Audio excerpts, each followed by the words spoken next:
been a great year with Toro Rosso. We've been working quite hard with my teammates, and we've been putting a lot of hours and efforts into our practice, and Red Bull and Toro Rosso helping us out as well with the boot camps and extra activities. My day is usually like, we start like midday, let's say noon, or 1 p.m. For my time in Istanbul, but usually what I want to do is go running in the morning to just get a little bit and get that energy up before practice. And then we do about a 4-hour practice from, let's say, 1 to 5. And then we have a 3-hour break until 8, and then we do another 4-hour session from 8 to midnight. This is the schedule we have when we're at home, which is how we mainly prepare.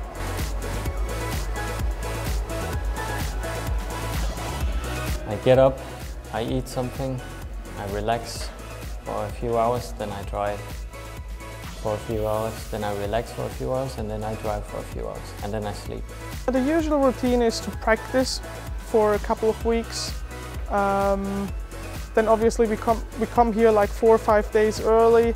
We practice together in the factory. We're in Red Bull factory in Milton Keynes, and there we were in a different scenario where we were just in the factory, like all of us, with the Toro Rosso guys. It was way more effective because we were next to each other, and it was more of, let's say, focused. Yeah, I feel great. Like, to take part in general is awesome, but to have great teammates that are practicing with you is great. We have a lot of fun together. I'm just enjoying the whole journey, and even more enjoyable when you do well. My F1 2018 F1 Esports experience, it's been pretty good overall. Getting picked first of all, then doing well in the series, it's very nice.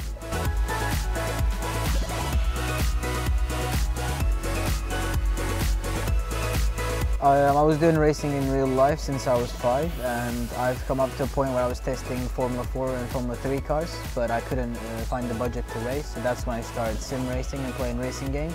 And luckily in that timing F1 Esports popped up, so that's what I wanted to do.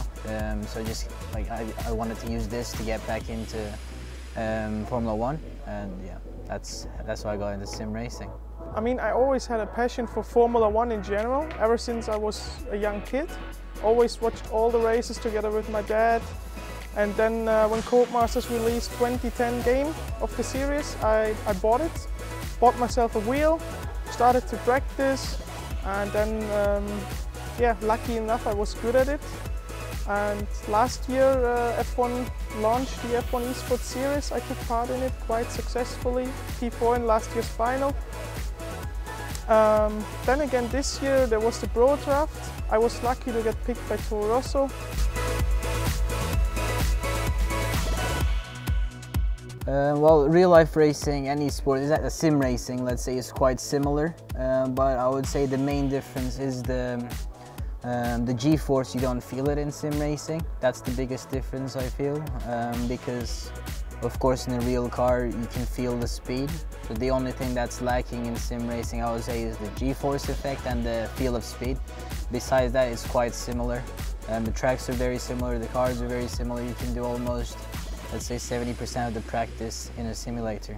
I'm used to work as an industrial mechanic, but now I'm doing this full-time right now. Full-time sim racer, thanks to Toro Rosso and Red Bull. Yeah, it's hard to believe that I'm doing this for a living right now, but that's my job. For the future, I just hope the F1 Esports grows. I hope that hopefully I can make a living off this. That's the dream. We have great support, my teammates are great. We are good friends by now. Just the whole team dynamic is great, and I hope we have a long, successful journey.